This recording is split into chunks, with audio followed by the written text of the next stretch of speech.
Hello दोस्तों। Doctor Ajaz nature cure centre के YouTube channel पे एक बार फिर से आपका बहुत बहुत स्वागत है।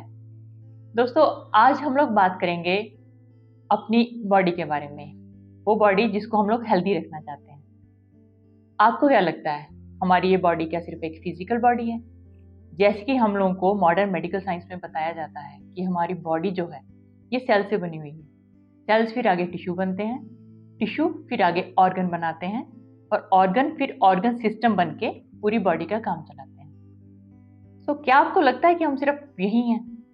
अगर हम सिर्फ यही हैं तो फिर ये जो मेडिकल सिस्टम में जो मेडिसिन देने से सब कुछ ठीक क्यों नहीं हो जाता?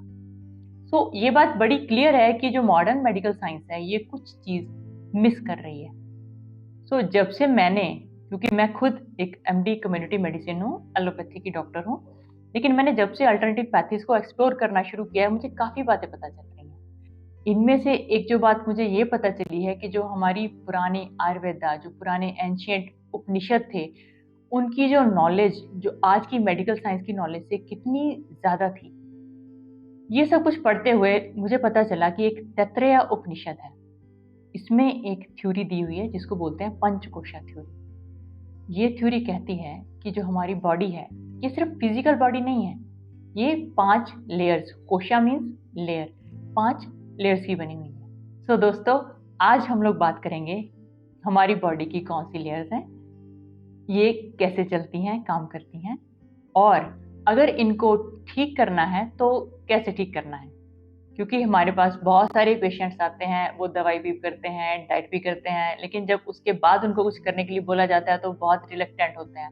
तो मुझे लगता है कि इस बात की अंडरस्टैंडिंग अभी हम लोगों को नहीं है, क्योंकि मुझे भी नहीं थी, अब मुझे पता चल रहा है। वही नॉलेज मैं आपके साथ शेयर करना चाहती हूँ। तो चलिए शुरू करते हैं। हमारी बॉडी की पहली लेयर ये है अन्नमय कोश। अन्न वर्ड जो आता है वो अन्नम मीन्स फूड। बॉडी की वो लेयर जिसको जीने के लिए भोजन की जरूरत होती है, फूड की जरूरत होती है। This is our physical body. ये हमारी फिजिकल बॉडी है। फिजिकल बॉडी को जीने के लिए फूड की जरूरत है, और ये जो है 5 तत्वों से बनी हुई है, पंचभूता से बनी हुई है। जल, पृथ्वी, वायु, आकाश और अग्नि। इनसे ये बॉडी बनी हुई है। और मजेदार बात तो ये है कि जो एलोपैथी साइंस है ये सिर्फ इसी बॉडी की बात करते हैं, इनके आगे ये कुछ भी बात नहीं करते, और इसी को ठीक करने की दवाई चलती है। ये हो गई अन्नमय कोश, और हम लोग भी इसी के बारे में वरीड रहते हैं क्योंकि यही चीज है जो हम लोग को दिखती है। दोस्तों, अब बात करते हैं हम अपने दूसरे कोश की, जिसको बोलते हैं प्राणमय कोश।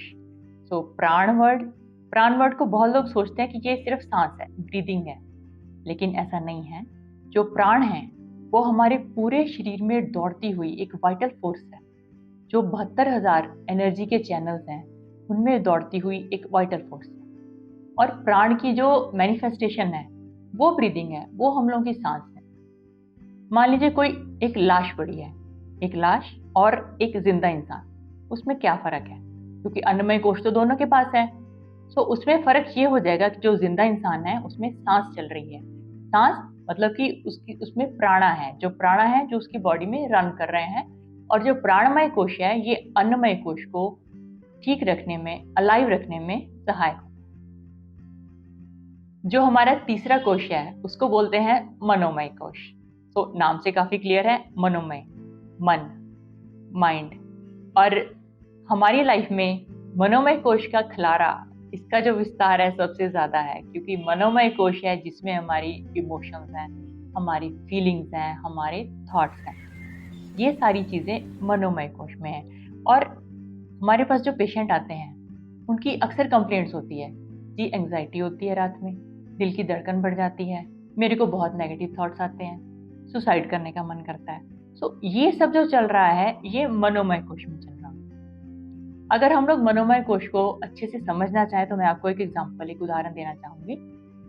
मनोमय कोश, मान लीजिए कि मैंने एक बहुत सुंदर गुलाब का फूल देखा। मनोमय कोश क्या करेगा? उस गुलाब के फूल की मेमोरी को अपने अंदर रखेगा। वो क्या कहेगा? गुलाब का फूल बहुत सुंदर है। ये एक इमोशन आ गई, सुंदरता। उसके बाद मनोमय कोश क्या चालाकी करेगा? वो कहेगा कि ये गुलाब का फूल बहुत अच्छा है, ये मेरे पास होना चाहिए। तो वो उसको पोजेस करना चाहेगा। सो अगर ये पोजेशन की फीलिंग आती है तो अपने अंदर एक आईनेस, ईगो क्रिएट हो जाती है, जो हम लोगों को बाकी लोगों से अलग करती है। ये जो विशाल दुनिया है, विशाल यूनिवर्स है, हम लोग इससे अलग थलग पड़ जाते हैं। तो जो अहंकार है, ईगो है, वो मनोमय कोश में आती है, क्योंकि हम उस चीज को पाना चाहते हैं। तो ये हो गया मनोमय कोश। हम लोग मनोमय कोश को अपनी मेंटल और इमोशनल लाइब्रेरी भी कहते हैं। दोस्तों, जो चौथा कोश है वो है विज्ञानमय कोश। विज्ञान मतलब नॉलेज। जो विज्ञानमय कोश है ये सिर्फ ह्यूमन बींग्स में होता है, और ये कोश है जो हम लोगों को एनिमल से अलग करता है। एक ह्यूमन बींग एक जानवर से सुपीरियर है क्योंकि उसके पास मनोमय कोश है। मनोमय कोश जो उसको इतनी अकल देता है, उसको इंटेलेक्ट देता है कि वो एक प्रॉपर फैसला कर सके। सो विज्ञानमय कोश जो है ये मनोमय कोश को काबू में रखने में बहुत हेल्प करता है, क्योंकि अगर मनोमय कोश की जो इमोशंस हैं, बहुत बार कुछ लोगों का मनोमय कोश बहुत हावी होता है, वो अपनी इमोशंस को समझ नहीं पाते, उनको संभाल भी नहीं पाते, और उसके इन्फ्लुएंस में आके वो लोग ऐसे डिसीजन ले लेते हैं कि उनको बाद में पछताना पड़ता है। तो ऐसे लोगों को अपना विज्ञानमय कोश स्ट्रॉन्ग करना पड़ता है। और आखिरी पांचवा कोश वो है आनंदमय कोश। ये एक ऐसी स्टेट है जिसमें कि हमारे अंदर एक कंप्लीट साइलेंस होती है। सो एक इंसान का, एक ह्यूमन बीइंग का अल्टीमेट गोल क्या है?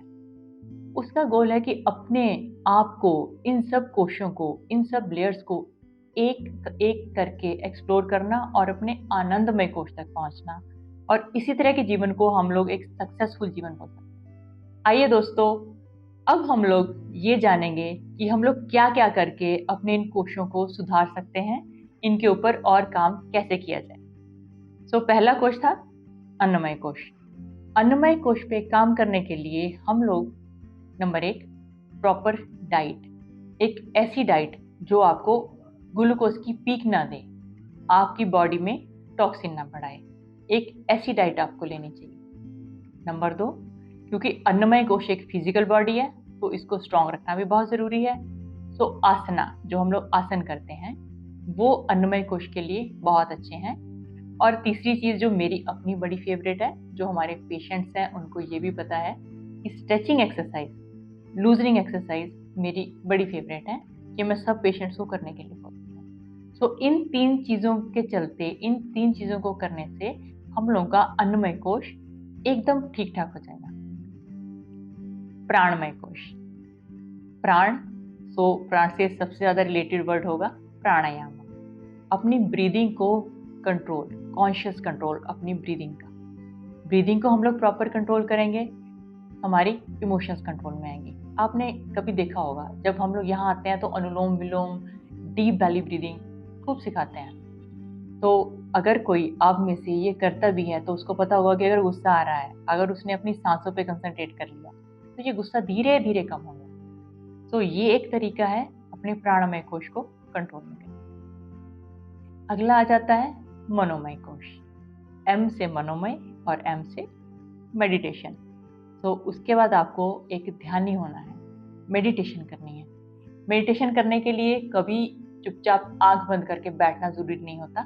शुरू में ऐसा जरूर करना पड़ता है, लेकिन धीरे धीरे जिसको एक मेडिटेशन में रहने की आदत पड़ गई, वो अपने रूटीन काम करते हुए भी एक मेडिटेटिव स्टेट में रह सकता है। अगला है विज्ञानमय कोश। विज्ञानमय कोश को ठीक कैसे करें? उसके लिए आपको नॉलेज गेन करनी है। नॉलेज, एक अच्छी नॉलेज, एक बढ़िया नॉलेज। अगर आपको नॉलेज नहीं है, आप डॉक्टर के पास जाते हैं, हम लोग के पास आते हैं, आपकी काउंसलिंग की जाती है, आपको कुछ अच्छा सिखाया जाता है कि भैया ये वाली डाइट करो, ये खाओ, ये मत खाओ, ये आसन करो, ये प्राणायाम करो। तो इस तरह से आपका विज्ञानमय कोश स्ट्रांग होता है, एनरिच होता है। दूसरी बात, अगर आप एक मेंटली सर्टन लेवल पे हैं तो आप सेल्फ एनालिसिस, आप कभी बैठ के अपने बिहेवियर के बारे में, अपनी इमोशंस के बारे में, अपनी डाइट के बारे में सेल्फ एनालिसिस करेंगे तो उससे भी आपको पता चलेगा कि अपना विज्ञानमय कोश कैसे ठीक करना।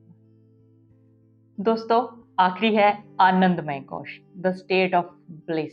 The state of complete silence, परम आनंद। ये है आनंदमय कोश। अल्टीमेट गोल सारे कोशों पे काम करके आनंदमय कोश तक पहुंचना है, और जो आनंदमय कोश का ब्लिस है, जो इसका आनंद है, उसको अपनी हर कोश में एक्सपीरियंस करना। मान लीजिए किसी की कोई दुकान है या कोई स्टूडेंट पढ़ रहा है, अगर वो इन कोशों से जानकारी रखता होगा, इन कोशों की, तो वो अपने आनंदमय कोश को अपनी पढ़ाई में भी ढूंढ सकता है, एक दुकानदार अपनी दुकानदारी में भी ढूंढ सकता है। सो आनंदमय कोश। तो मेरी सबसे ये रिक्वेस्ट है कि जब आप लोग यहाँ पे आते हैं, हम लोग आपको आसन सिखाते हैं, हम लोग प्राणायाम सिखाते हैं, हम लोग आपको डीप बेली ब्रीदिंग सिखाते हैं, तो काइंडली उन पे उतना ही ध्यान दीजिए जितना आप अपनी डाइट पे देते हैं, क्योंकि ये सब काम, ये सब चीज़ें आपको आपको अपने आनंदमय कोश तक पहुँचने में हेल्प करेंगी, और आपकी जॉइंट पेन्स, हेडेक्स वो सब भी ठीक होंगी। क्योंकि फिजिकल प्रॉब्लम है, उसमें आप लोग इन कोशों की इम्पोर्टेंस को कम नहीं कर सकते।